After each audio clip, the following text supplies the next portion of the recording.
முருகனுக்கு உகந்த நாள் என்று ஒன்று மட்டும் சொல்ல முடியாது. ஏனெனில் முருகன் வழிபாடு ஆண்டு முழுவதும் நடைபெறுவது. இருப்பினும் சில குறிப்பிட்ட நாட்கள் முருகன் பக்தர்களால் மிகவும் சிறப்பாக கொண்டாடப்படுகின்றன. ஆடி மாதத்தில் வரும் கிருத்திகை நட்சத்திர நாள் முருகனுக்கு மிகவும் உகந்த நாளாக கருதப்படுகிறது. இந்த நாளில் முருகன் கோவில்களில் சிறப்பு பூஜைகள் நடைபெறுகின்றன.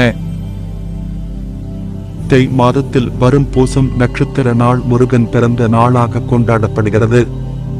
இந்த நாளில் முருகன் கோவில்களில் காவடி எடுத்து வேல் வழிபாடு செய்து முருகனை வழிபடுவது வழக்கம்.